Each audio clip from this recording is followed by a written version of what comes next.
संध्याकाळी Mumbai Pune एक्सप्रेसवेवर propane gas घेऊन जाणारा एक कंटेनर आडोशी बोगद्यापाशी उलटला आणि त्यानंतर जे घडलंय ते आपण अशा आपत्कालीन परिस्थितीशी झुंज द्यायला आजही किती असमर्थ आहोत हे दाखवून देणार आहे.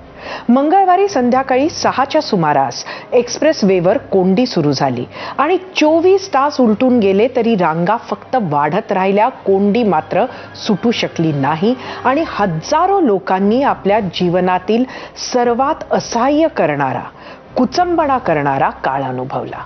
लहान मुलं बरोबर असलेले परिवार, गरोदर महिला, कोर्ट कचेरीची वेळ पाळण्यासाठी निघालेले लोक, अगदी कॅन्सरच्या ट्रीटमेंटसाठी जाणारा पेशंट, अनेक वृद्ध पुरुष आणि महिला हे रात्र झाली तरी अडकलेले होते.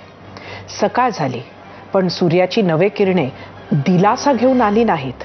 गाडीत बसले तर गुदमरायची वेळ, बाहेर पडले तर हताश होण्याच्या पलीकडे दुसरं काहीही नव्हतं. टँकर उलटलेला, त्याला बाजूला करणे धोकादायक होतं, कारण जोपर्यंत संपूर्ण लिकेज थांबत नाही तोपर्यंत एक छोटीशी ठिणगी सुद्धा खूप मोठा अनर्थ घडू शकत होती. त्यामुळे रांगा फक्त वाढत होत्या, पण बरेच तास टोल घेणे मात्र थांबले नाही. येणाऱ्या वाहनांना टोल घेऊन तरीही पुढे जाऊ दिले जात होते आणि परिस्थिती बिघडतच जात होती. समोर सामना ज्या अडचणींशी होता तो ऐकून सुद्धा अंगावर काटा येतो. लहान मुलांसाठी साधं दूध नाही, तान्ह्या मुलांसाठी आई वडिलांकडे डायपर सुद्धा नाही, नुसतंच बसून राहायचं. रात्रभर रडणाऱ्या लहान मुलांना कसे चूप करायचे आई वडिलांना कळत नव्हतं. अडकलेल्यांना खाण्याची, नाश्त्याची सुद्धा सोय नव्हती.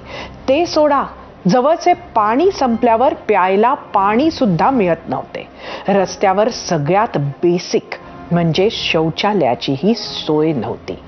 इमर्जन्सी टीम्स तर आल्या, अगदी highway police, fire brigade, IRB, toll कंपनीचे लोक, स्थानिक रेस्क्यूची लोक, NDRF वगैरे वगैरे. पण स्फोटाचा धोका लक्षात घेता मुंबईच्या दिशेनं जाणारा ट्रॅफिक हा ठप्पच ठेवावा लागला. जे पर्यायी मार्गानं जाऊ शकले ते तिथेही अडकले. धोका मोठा होता, रस्ता बंद करावा लागला हे समजून घेतले तरी मुंबई पुणे एक्सप्रेसवे हा राज्याचा सर्वात बिझी वाहतूक मार्ग आहे. त्यासाठी आपण इतका मोठा टोल आजही भरतोय. पण महामार्गावर जर अशी आपत्कालीन परिस्थिती उद्भवली तर त्यातून मार्ग काढण्यासाठी आपली यंत्रणा किती कुचकामी आहे हेच गेल्या 24 तासांनी पुन्हा एकदा दाखवून दिलं. काय सुविधा असायला हव्या अशा रस्त्यावर? त्या खरंच आहेत का? आज खात्याचे मंत्री आणि राज्याचे उपमुख्यमंत्री एकनाथ शिंदे ZPच्या प्रचारात आहेत. ते असो किंवा सर्वच नेते मंडळी हे सर्व दूर हेलिकॉप्टरनं फिरतायत.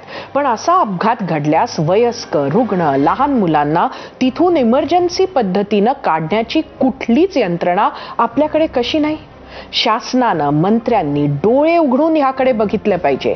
हा विषय फक्त ट्रॅफिकच्या रांगांचा नाहीये, हा टोल, कर भरणाऱ्या जनतेच्या बेसिक डिग्निटीचा आहे. खरंच हा विषय ट्रॅफिकचा नाही, हा राज्यातील so called state of the art रस्त्यावर वाऱ्यावर सोडलेल्या जनतेचा आहे. विजय. धन्यवाद सरिता.